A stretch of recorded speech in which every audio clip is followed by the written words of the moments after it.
వాచ్య వచన వక్త. మనకు నోరుద్దా లేదా? దాని పని ఏమిటి? పని వాచ్యం, మాట్లాడటమే దాని ఉద్యోగం. వచనం చెప్తున్నామా లేదా? ఏదో అర్థవంతమైనటువంటి పద్ధతిగా చెప్పేదంతా వచనం అంట. లేదండి, మాట్లాడగలిగే శక్తిని వాచ్యము అంటాము. ఏదైనా అర్థవంతమైనటువంటి ధోరణిలో మనం కనుక మాట్లాడితే దాన్ని వచనము అంట. మరి వాడు ఉండాలా ఖరీదు మాట్లాడేవాడు? వాడేవాడు వక్త. ఎవరన్నా ఒకరు చూడంగానే ఏమిటి బాగున్నారా, ఏమిటి మీ పిల్లలు ఏమని చేస్తున్నారు, ఎక్కడ ఉన్నారు, అమెరికాలో ఉన్నారా, డాలస్లో ఉన్నారా, ఆస్ట్రేలియాలో ఉన్నారా, ఏం చేస్తున్నారు, వాళ్ళ పిల్లలు ఏం చేస్తున్నారు, వాళ్ళు ఏమైనా పెరిగి పెద్దవాళ్ళు అయ్యారా, వాళ్ళకి పెళ్ళిళ్ళు వచ్చినాయా లేదా, సంబంధాలు చూస్తున్నారా లేదా, మీ మనవాళ్ళకి పెళ్లి చేశారా లేదా, ఇలా అడుగుతూ పోయామండి. ఇదంతా కూడా వాచ్యము వచనము వక్త. అంతేనా కాదా?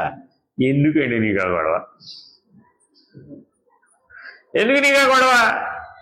ఎందుకని త్రిపుటిలోకి వచ్చేసావు కాబట్టి. ఎందుకంటే ఒక వ్యక్తిని గుర్తించగానే, రెండవ దానిని గుర్తించగానే అప్పుడేమైంది? త్రిపుటిలోకి చేరిపోతున్నావు. నువ్వు అక్కడే ఉన్నావండి. ఆత్మా రామో భవతి, శివస్వరూప ఏక శివస్వరూపం, ఏకం సద్బ్రహ్మ. అక్కడే ఉన్నాడు. రెండవ దాన్ని అసలు గుర్తించేలేడు వీడు. సమాజ నిష్టలో ఉన్నాడండి, సాక్షాత్కార స్థితిలో ఉన్నాడండి, అనుభవ జ్ఞానంలో ఉన్నాడండి, స్వయం సిద్ధ స్థితిలో ఉన్నాడండి, సదాశివ స్థితిలో ఉన్నాడండి.